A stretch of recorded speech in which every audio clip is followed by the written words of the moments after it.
Shalom, shalom. First and foremost, I want to give all praises, all honor, and glory to my power, Yahweh, Bahashem, Yahweh Shai, Bahashem, and Chakudash. Double honors to the elders and apostles of Great Millstone who rule well and teach well, being great examples to us younger brothers. And peace and blessings to all for elect. Lord willing, we be a part of that number. I'm the brother Qadar from the Gym Adventure Chicago, coming back with another video. This video is going to be entitled History, Episode 62, Amalek, Victim Villain Mindset. Okay, and this is a mindset that is ingrained in these Amalekites, man. Edomites, period. But especially Amalek. Okay, and so let's read this. I want to start from this is from the Who Brought the Slaves to America. This is a book that the beloved Elder Malcolm blessed me with. All right, and this is a heavy book, man. It's a very short but heavy book. It gets straight to the point. So let me read this real quick. Let me start at as a matter of fact, I'll start up. I'll start from the top, and then we'll just read down. It says, "We cannot undertake even this brief history of the modern Jew without taking note of a phenomenon which has confounded Gentile societies for 20 centuries. And when it says Jew, it's talking about Amalek. All right, the small hatters. Okay, so every time I say that word, I'm gonna just say the Ishes. All right, or the you-ish people. It says this is the ability of the you-ish people to collectively retain their identity. The Ishes, this I'm gonna just matter of fact, I say small hats. It says despite centuries of exposure to Christian civilizations, to any student of Judaism or to the small hats themselves, this phenomenon is partly explained by the fact that Judaism is neither mainly a religion nor mainly a racial matter, nor yet it is simply a matter of nationality. Rather, it is all three. It is a kind of trinity. Judaism is best described as a nationality built on twin pillars of race and religion. All this is closely related to another aspect of Judaism, namely the persecution myth. Okay, this is the point. All right, the persecution myth. Since first appearing in history, we find the small hatters propagating the idea that they are an abused and persecuted people, and this idea is, and what has always been, central in Jewish thinking. The myth of persecution is the adhesive and cement of Judaism. Without it, Jews will have long since ceased to exist, their racial religious nationalities notwithstanding. It is a fact that the small hatters people have suffered numerous hardship in the course of their history, but this is true of other people too. It says the chief difference is that the small hatters have kept score. We must repeat, they have kept score. They have made a tradition of persecution.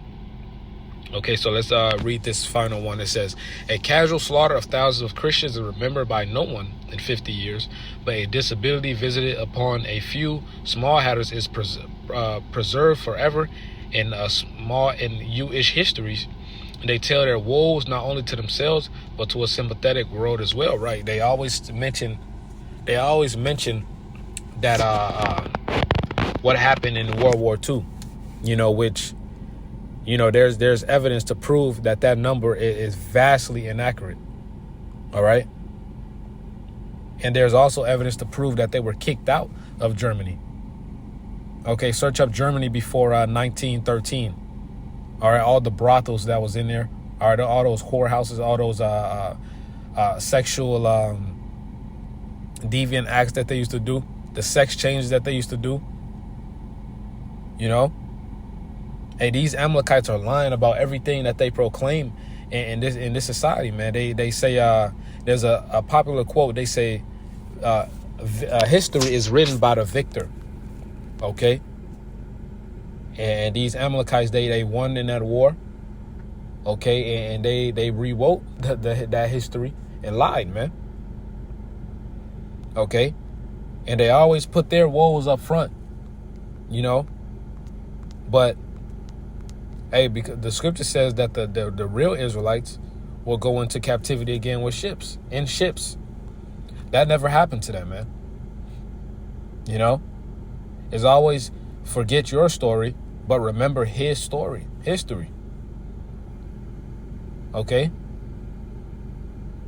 This is Deuteronomy 28 and verse 68. And the Lord shall bring thee into Egypt again with ships. By the way thereof I spake unto thee, thou shalt see it no more again.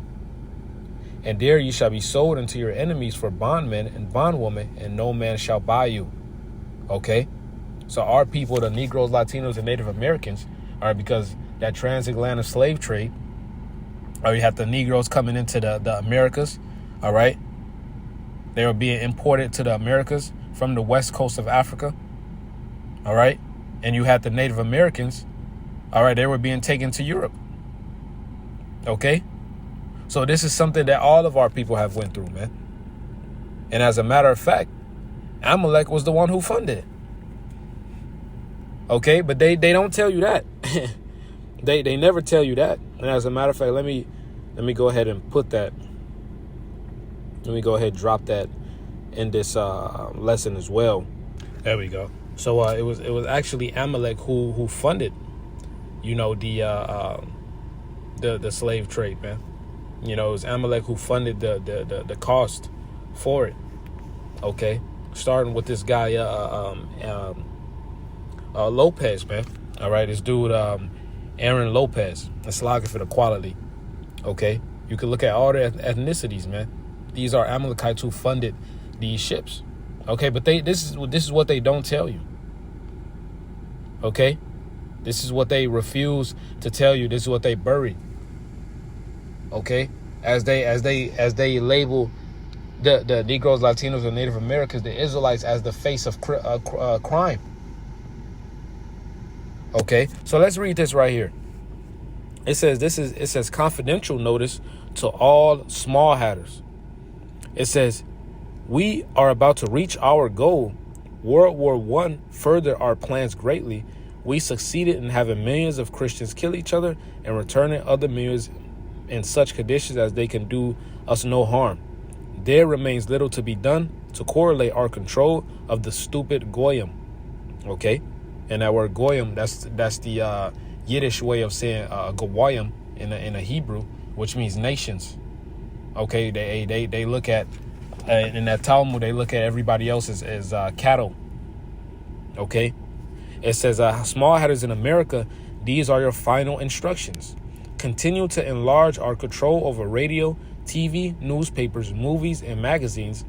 Educate our sons and crowd the Gentiles out of the practice of law, medicine, pharmacy, and all retail trades. Make their schools and colleges training camps of our Red Revolution. Bring ridicule upon their Christian faith. Divide their people. Weaken their churches. The moral and Salaki for these markets, I was using the ink pen. It says demoralize their women and children. Hey, the American people are demoralized right now, man. These people are through. Okay, verse 6, it says corrupt their courts and bring them into contempt.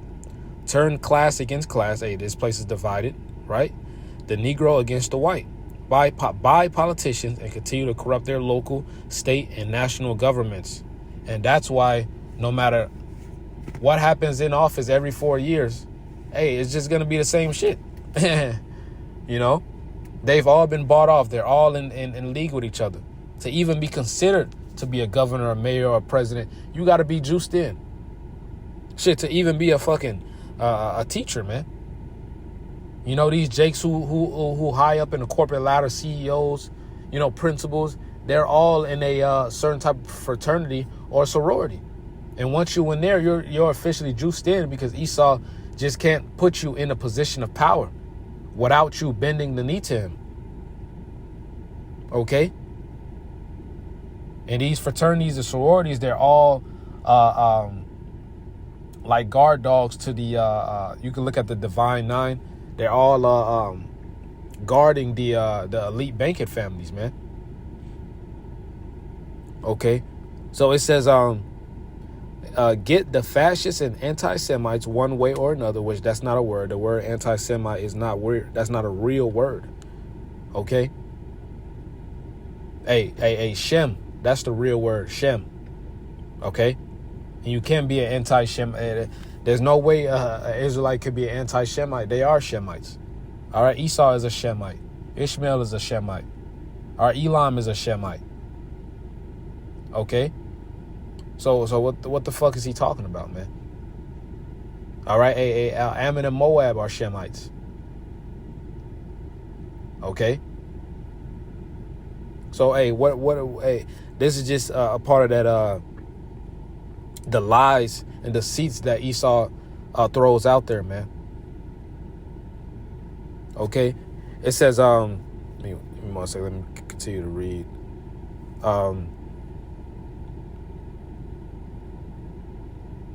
Yeah, it says, get the fascists and anti-Semites one way or another. Okay, it says use, that's a social construct, man. It says verse 10, not verse 10, but number 10, using willing tools like Truman, Eisenhower, Stevenson, and Warren, they will do our bidding. Yes, even Johnson and Nixon plan unlimited immigration of our persecuted people without restriction. Continue our control of their money through the Federal Reserve System. Continue to place small hatters in key positions in governments, Army, and Navy. So that's how they've infiltrated. Okay? And taken over the majority of these countries. Okay? Setting up Federal Reserve. Okay? Which that's why the Titanic happened. Hey, the billionaires that were against the Federal Reserve, they all fucking end up drowning. You know, and JP Morgan last minute canceled his ticket. You know, and after they died, hey, the Federal Reserve was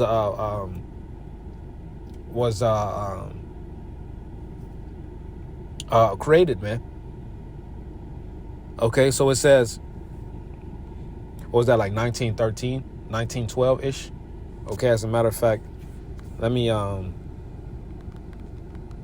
just to fact check myself. 1913. There we go.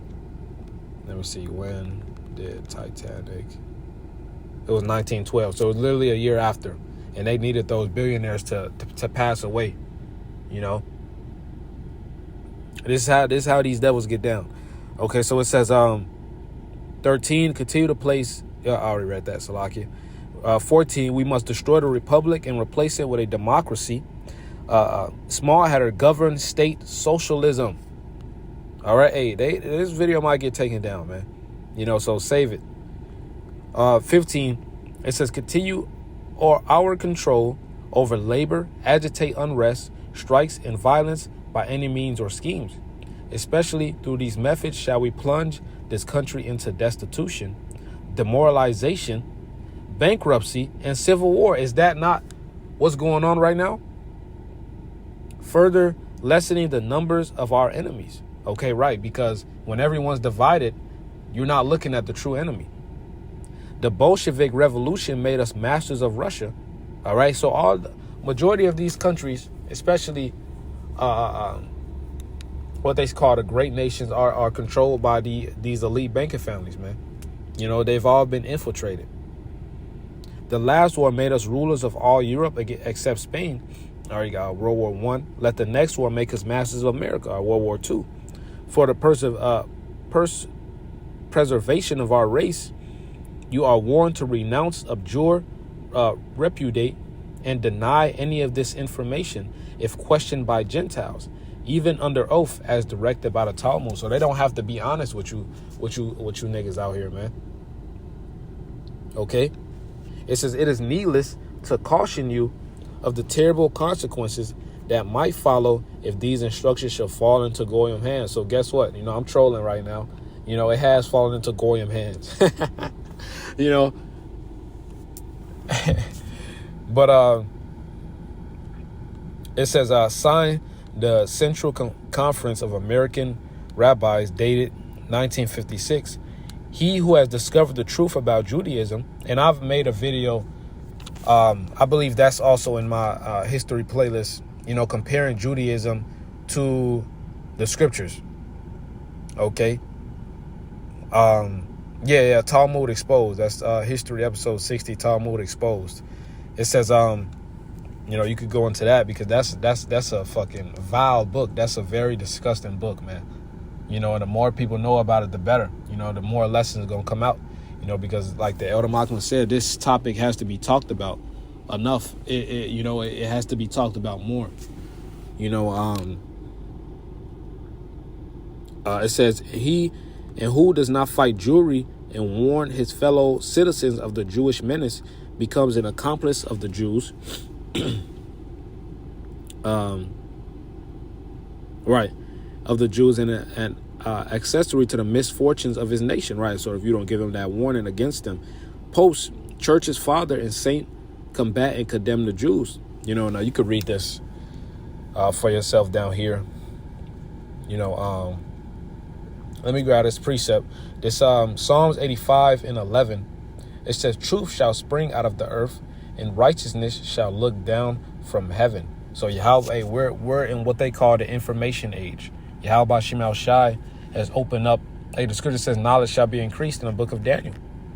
The Lord has opened up the minds of the prophets. We understand more than the prophets of the old, which were us. 1 Corinthians 14 and 32. The spirit of the prophets are subject to the prophets. So we have more understanding, more was opened up to us. All right. And more is being exposed. All right. And Esau Edom is being exposed, man. He can no longer hide it under a napkin. It's overflow. The cup is overflowing of his iniquity, man. Like the elder brother Yawana said, I just remembered this. He said this a while ago. A big ass elephant in the corner of the room, and everybody's sitting down in the middle of the room eating dinner. All right. And nobody's addressing that fat ass elephant in the corner of the room. This is Jeremiah 13 and 22. It says, and if thou say in thine heart, wherefore come these things upon me? For the greatness of thine iniquity are thy skirts discovered, and thy heels made bare. So Esau Edom's secret parts are being exposed. All right, he's being exposed left and right. All right, he exposes. So like he owns the media, okay, but he still can't control the narrative. He's just gonna have to ultimately shut this internet down or pass a law, all right, unrighteous decree, that whoever speaks bad about him, he's just going to put him to death or lock him up. They're already talking about taking away passports. Okay, you see what they're doing about that Edomite that just got assassinated. They're talking about this Palantir. So they're looking at people's social media and what they follow, what they like. Okay, they're going to be like, damn, this guy's a potential threat. Okay, so Esau Edom is being exposed, man. These Amalekites are being exposed left and right. Look at social media. Look at TikTok. Look at Instagram, especially Instagram and TikTok, and Twitter X. Man, it's going crazy right now, man. We in the most beautiful time ever right now. All right, it says it's Habakkuk, verse 23. Can the Ethiopian change his skin, or the leopard his spots? Then may ye also do good that are accustomed to do evil. So Esau Edom was created to be the wicked. Okay, he can't do nothing. He can't do nothing more, nothing less, but be wicked. All right, it says in Revelation 6, he was made to take peace from the earth. All right, a great sword was given to him, and he took peace from the earth, man. Okay, by destroying the minds of the people, by destroying the food, the water, the air. All right, promoting wickedness. All right, what happened when Alexander died and his generals began to put crowns upon themselves? It says evils were multiplied on the earth. All right. Hey, and it's only gotten worse. Look at the society that we're in now. All right, Habakkuk 2 and 16, thou art filled with shameful glory. Drink thou also, and let thy foreskin be uncovered. Okay, so his foreskin is being uncovered. He's being exposed. The cup of the Lord's right hand shall be turned unto thee, and shameful spewing shall be on thy glory. Shameful spewing is being spewed on this nigga Esau's glory, man, which he has no glory. Okay, but he's made it seem to the whole world that he got everything through what they call a divine. What's that word, man? I always forget it. Divine. So like your brothers know what I mean, but he makes it seem as if he got, this rulership in righteousness. Okay, but he's being exposed, and now he just embracing it now. He like, yeah, y'all niggas lost. All right. So I pray this lesson is edifying, and if I suggest better save this video, if it does get taken down, but I want to give all the praise, honor, and glory to Yahweh, Bahashim, Yahweh Shai, Bahashim, Makakodash. Double honor to the elders and apostles of Great Millstone. Peace and blessings to all for elect, Lord willing to be a part of our number. Shalom, Kwame Asharala, Wa Baba Ball.